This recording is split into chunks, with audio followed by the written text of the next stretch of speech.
you hear me? First of all, thank you for coming here.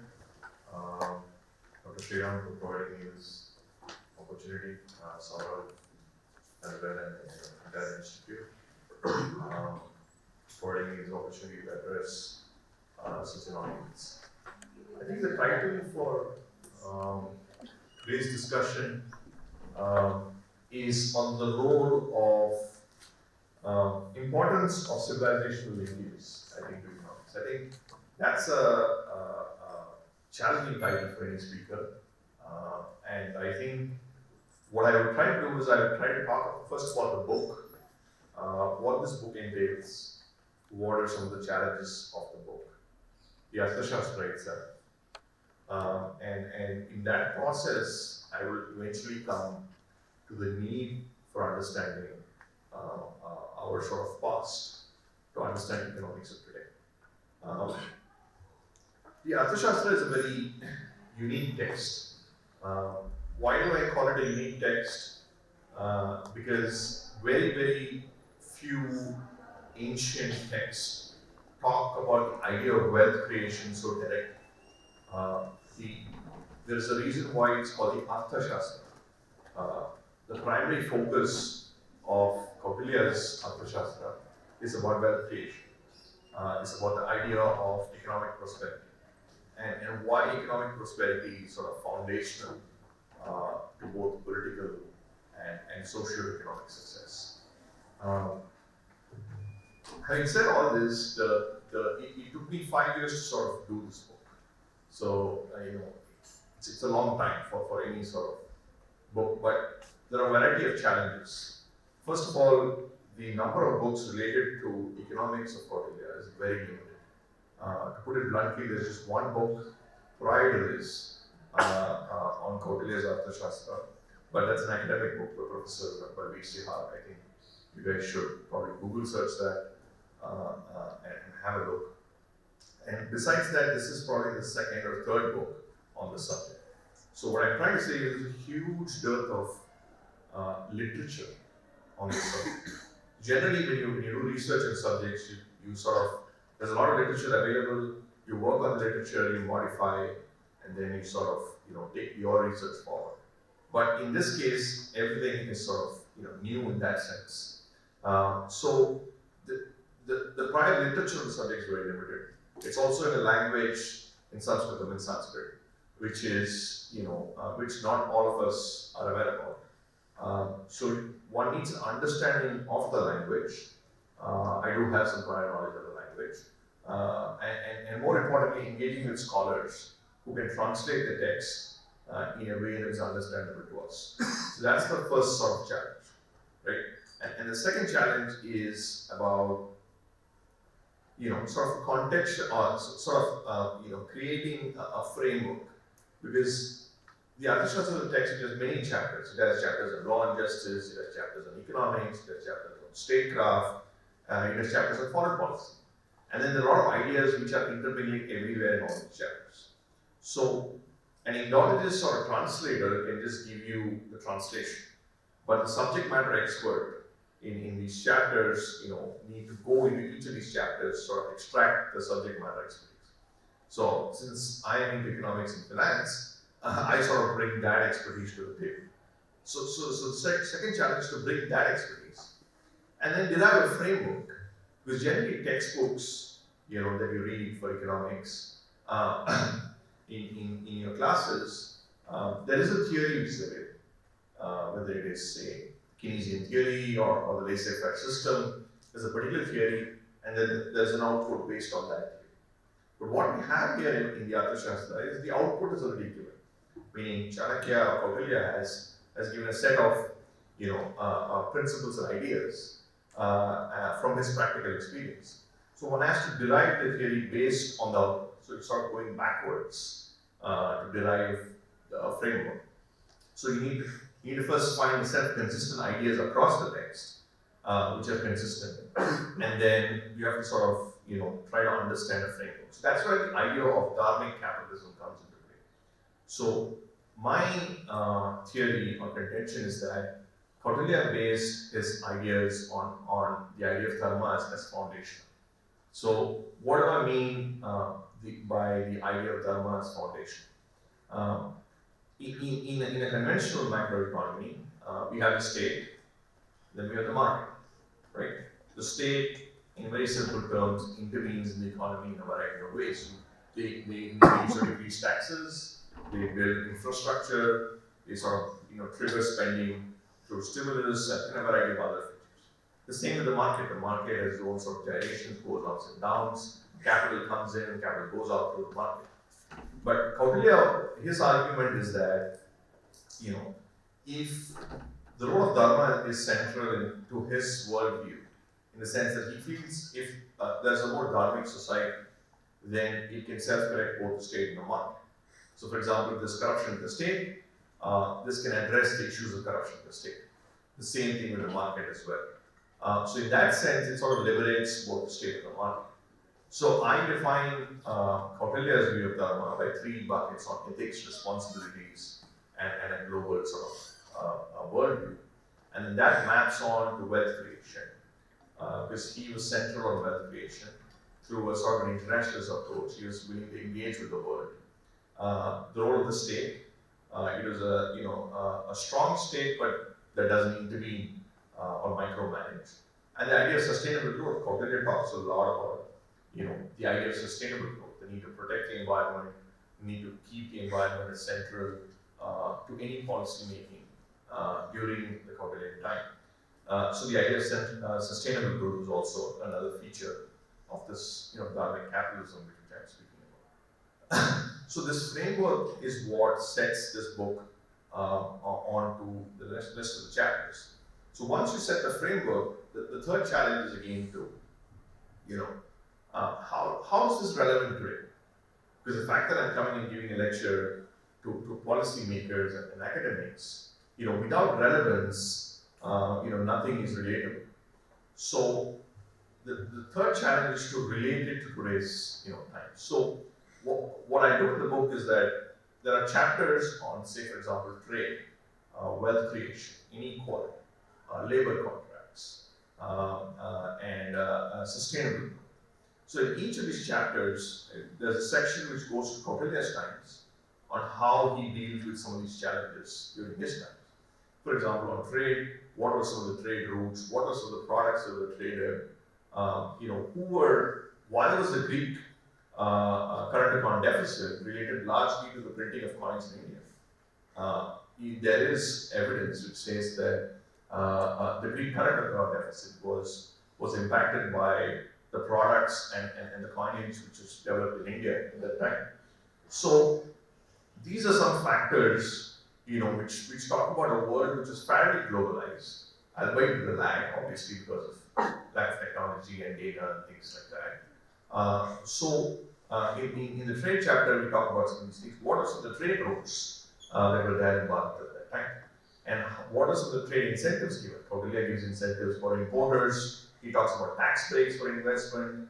He talks about the need to have a sort of what we call an ease of business today. A need to have a sort of a very confident environment for businesses and common people. So in the same chapter on trade, for example, I also talk about today's situation. What are some of the challenges that we're finding in trade today? And what are some of the trends that we're seeing? And then at the end of the chapter, there's something called Kautilyan Tantra. So it's an example of what Kautilya thinks about some of these challenges and what some of these solutions are which are relatable today. So each chapter sort of goes back and forth like this and then accumulates to elaborate this dharmic capitalism framework through these chapters which I mentioned. So that's the next sort of summary of this exercise. But this exercise has sort of taken me a long time because of a variety of these factors which I mentioned before. And I think it's important to understand why Kautilya's ideas were ahead of his time. The argument is not that Kautilya knew everything. He himself says that a lot of his ideas are taken from prior time, the Ramayana, Mahabharata. There's a constant engagement of discussion and debate in the text. where he disagrees with some scholars like Brihaspati. He agrees with some other scholars like Shukracharya. He mentions all of this in the text. So he is very well aware that his ideas are not the end all of the world. We are not saying that, or I'm not saying that everything that Kautilya said is gospel. But what I'm trying to say is that there are a lot of these ideas that he had before that are not only relevant today, but he's not being given due credit for what he envisaged at that time. We talked a lot about Adam Smith as the father of economics. That is a highly contestable question after you read this book. If you read Balbir Sihar's book, which I mentioned, then you will realize that that there is no contention. I mean, Kautilya is far ahead of his time because much of his book talks about how Kautilya's ideas were ahead of Smith. So I think it is about giving due credit, or at least an acknowledgement of what Kautilya's thinking was and what his economic ideas were, and then engaging in discussing and debating about some of these ideas. So that is sort of the context for both the book and the research. So leading to the question of the importance of civilization. So I think the first question that everyone asks, whether it's in my house, when I was working on this book, or whether it is with school students or college students, the question is, why do we need to understand the past? I think that's a very important sort of question that one needs to deal with. In our case, in the case of being in Bharat, I think it's very important to deal with the past, primarily because our past was a glorious past. Most countries, have a past which is not, great enough for them to be associated with. Their present is probably better than the past. But in our case, I think there's a lot of work and success in the past that we could learn from. One example is Angus Madison. I don't know how many people have heard Angus Madison. Is there anyone who's heard of Angus Madison? Okay. At least I saw one hand. That's good. So Angus Madison is no more now. He's a world-renowned economic historian. So if you can Google search Angus Madison at the Norwegian Research Institute, you will understand what I'm talking about. So he's an economic historian who produced a data set, an economic data set, for 1,000 years of GDP and GDP per capita growth. So this data set talks about from 0 CE onwards, this beginning of common era, till about 17th century, which talks about a set of macroeconomic indicators. And the summary of his argument is that India and China were the top two countries in the world till about 17th century in terms of GDP and GDP per capita, right? Obviously, the contrarian thinking to this, which is important in any public policy exercise, is that in those times much of this, was based on population, right? Population was a proxy for growth. So India and China had, large amounts of populations. That's why the GDP and GDP per capita numbers seem to be higher, right? But the secondary evidence, in my view, is contradicting towards it. What I mean by secondary evidence. So if you look at anecdotes from Chinese embassy notes, if you look at Periplus of the Erythraean Sea, which is another document by voyagers who had come to Bharat at that time, accounts of Greek travelers, all of this seem to indicate that this land had something which is going right for it in terms of economic perspective. And if you take, for example, even the I don't know how many people have been to the Brihadishwara temple in Tamil Nadu, which is a huge temple which the Cholas built. It is still an engineering marvel, right? So if these people had built such large, complex structures, I think it is fair enough to give them credit that they would understand economics 101. Because without understanding economics, it's very difficult to sort of have such grandeur scale monuments being built and things like that. So I think there's a lot of secondary evidence to suggest that there was prosperity in this land, right? So I think it is fair enough to say that we have both, analytical evidence from the likes of Madison, and then you have secondary evidence which says that there's some level of prosperity, right? So how does this prosperity come? It doesn't come out of thin air, in my view. there had to be some philosophy in it. As we're having, philosophies about superpowers of today, there had to be some philosophical sort of economic framework, in my view, behind it. So that's what got me into this research, and that's where I chanced about the Arthashastra, and there's a third century BC text, and that's how I work on the subject and all these things. The reason why I'm telling you all this is unless you understand our past, it's very difficult for us to, or any society, to be confident about itself. If you're looking at being a superpower, say 20 years, 25 years later, if you're going to address some of the global challenges that we're facing today, I think it's very important to understand our past and be confident, be a confident society. A confident society is something that is someone or a society that reflects upon itself and takes the lessons from the past into the future. Take the idea of even capitalism, right? Capitalism, what is capitalism at the end of the day? It's an offshoot of a Protestant ethic, if you really look at it in a philosophical angle. The same thing with some of the Chinese models of government, even the Japanese, for example. Most of them look at some of their civilizational ideas to draw inspiration. So I think an understanding of the past, note that I'm not talking about quantification of the past. I'm not saying you have to glorify the past. That's not what I'm getting at. There are lots of things in the past which might not be relevant today, which is out of date today. But I think an understanding is required. We're not even at the stage of understanding. That is my sort of crib about the entire situation. So understanding of the past, I think, is very, very important for us to sort of move forward in sort of addressing solutions for both us and the rest of the world as we become a much higher income country. And the second thing is, why do we need to understand some of the past? It is also because in our society, especially in India, there is a way of life, how we live our lives, and then there's the policymakers' inputs or policies, right? In most cases, or in some cases, in quite a few cases, there is a definite gap between these two. Different people have different ways of sort of communicating this message, but what I'm trying to say is that there is a sort of a gap between the way of life and the behavioral choices which are made through the way of life and economic policies that are being implemented. So I'll give you an example. We just had a conversation. I mentioned this, it might be repetitive for some of your faculty, but if you take the RBI's sovereign gold scheme, have you guys heard of RBI's sovereign gold scheme? Gold bond scheme? Okay. So any of you have any ideas about that? SCB, we're talking about SCB, right? That's right.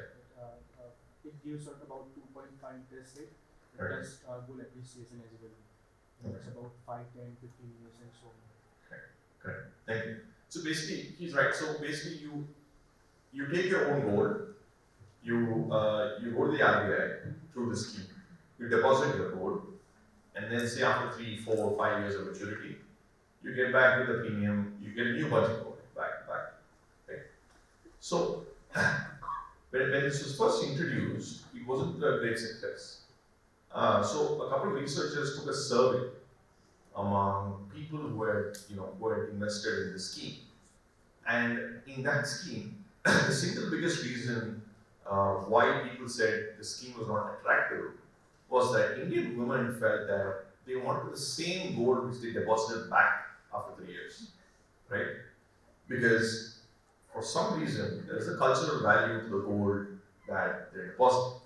So they said because of the fact that they got a different type of a gold, after 3 years, despite the additional premium you're getting out of the scheme, they were still not, keen to invest the gold into the scheme. So there is a distinct difference between the way of life here, which is how Indian women feel about gold, for a variety of other reasons, including my wife and my mother. And then there's what economists talk.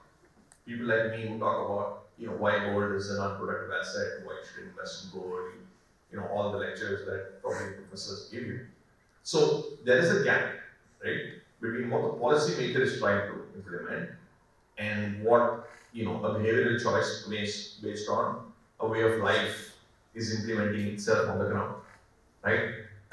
So mitigating this gap or reducing this gap can be done two ways. One is, people adjusting to what the policymaker wants to, right? Which is what has been happening for a long time. And I think that is a more arduous task because a way of life is a accumulation of generations of people and history and all that.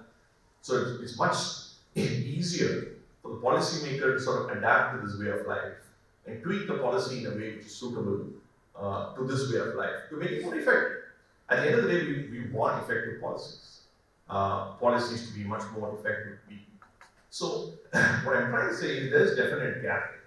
And I think understanding some of these, some of the past would also help us into addressing some of these unique issues which are related to India, which the rest of the world probably might not be, as starkly associated.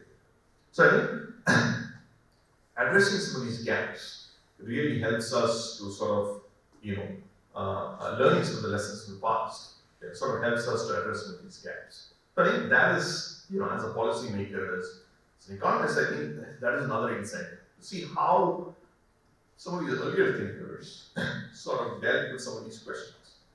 Because at the end of the day, whether it's 2000 years ago, whether it's today or 2000 years later, we are still human beings, fundamentally. We are still making choices based on, certain instincts and trends that we have in our society. So I think some level of credit, could be given to the past for this. So that would be my, the second reason, why one needs to sort of, study the past. And the third reason is again, third reason would be dealing with real life challenges. I mean, we talk a lot about climate change. We talk a lot about sustainability. Kautilya talks a lot about the need to protect the environment.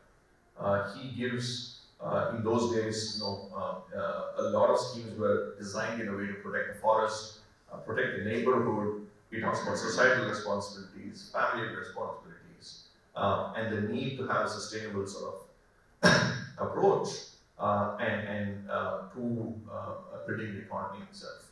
So I think a lot of the modern day challenges that we have, whether it is climate change, whether it's sustainability, again, a lot of them are driven by behavioral choices. And I think understanding the past will help us to sort of understand, how some of these things were dealt in those times. Again, it's not like we have to take one-to-one of what happened in the past, but at least we know what were the issues, if there are failures, what were the things that, that we could make things better, and why, policymakers could be a bit more effective. I think the Swachh Bharat scheme is another example. I found in my travels that, I think the data also suggests that the Swachh Bharat scheme is far more effective in rural areas than urban areas.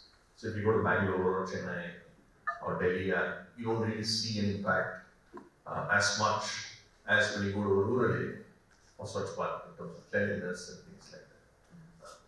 So if you really think about the idea of Swachh Bharat, what is at a very basic level, what is Swachh Bharat? We're all, I think we all agree that most of us are very clean in our houses. Most of us keep our homes clean. But we somehow don't bring that to the neighborhood, to the place outside, right? So if you're able to, I define this is what I call a dharmic nudge in a sense. If you're able to bring this consciousness of being clean, Saucham is the definition of dharma, onto the neighborhood and society, then it becomes an autopilot. You don't really need the law to tell you this, you automatically do this. So, and then you compound that with the scale and the scope, the Prime Minister, the vision, and then the grandeur that you bring to the table, the machinery, then you have an effective public policy. So what is happening is that from 80% effectiveness, now we're literally moving to 90 or 95%, especially in rural areas. But I noticed that people, anecdotally when I speak, they say that now it's become their way of life to just take care of their neighborhood. Because of the fact that now they're very consciously, aware and sort of bringing this notion outside. So these are some of the examples where you see real world challenges, real world effectiveness of policy can be improved, and from say 80% to say 90% at the margin by some of these understanding of real people and solutions.